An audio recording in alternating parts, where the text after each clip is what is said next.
So, bringing a large language model into work and it gets generalized as bringing AI into work, we should stop talking about AI. We should start talking about the specific tools that we mean. And in my case, it's Copilot from Microsoft, which in kind of ways you can make a joke about being a replacement for Clippy. It's the evolution of Clippy from the 1990s, if you remember that. It tries to be much more, and it's oversold by management. I've had a look at it, and it does have some value, not the same value that management is touting. So the first thing its management says is, hey, it can go through all your email and give you your highlights, so you just have to look at a fraction of your email to see what's going on. Well, that's called knowledge, but it's not understanding. I want to see all my email.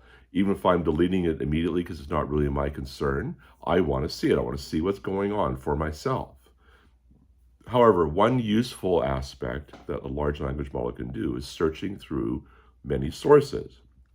And if it can go onto the internet and look at reports from different research firms like Synergy Research, Dun & Bradstreet, Frost & Sullivan, or even better, on an internal site where it's been downloaded by the company from their subscription for use by the employees, and it's inside the firewall, that's even better.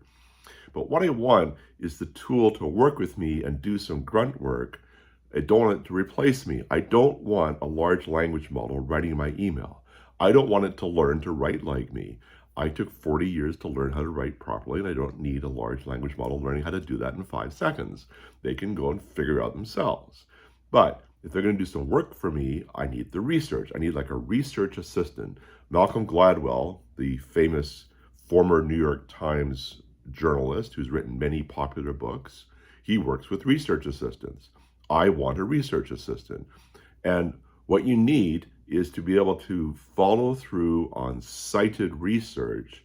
So if it looks interesting, you need to look for yourself to see if what the larger language model is bringing to you is really true, because it hallucinates. It can't bring itself to say, I don't know, or I couldn't find that. It's been trained to provide an answer even if the answer isn't correct. It's a lot better than it was 2 years ago, but it still happens. So you have to check your sources. But it's a pain doing the research, especially if you're starting from scratch and just going to the major names and, okay, they got anything? Let the large language model do that for you. And it's also a safe thing to do because it's not redoing work that you should be doing based on your talent, skills, and experience. It's helping you like a junior employee could help you.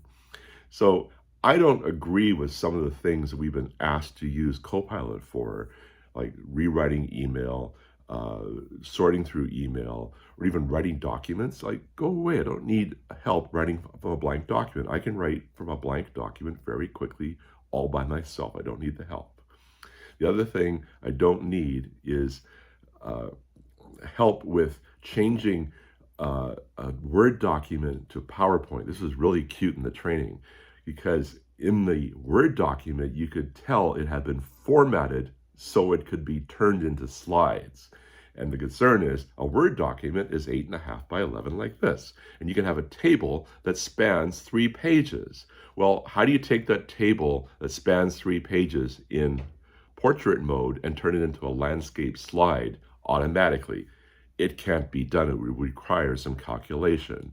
So in a sense, the training from Copilot is lying to us about its capabilities. But there is some value in trying the research. Look for the market research. Hopefully you have some that's on internal servers so it's inside the firewall. And use Copilot initially as a search tool. A better than search tool that can also give you citations and a little more insight than perhaps using Bing or Google or something internally. That's where I would start.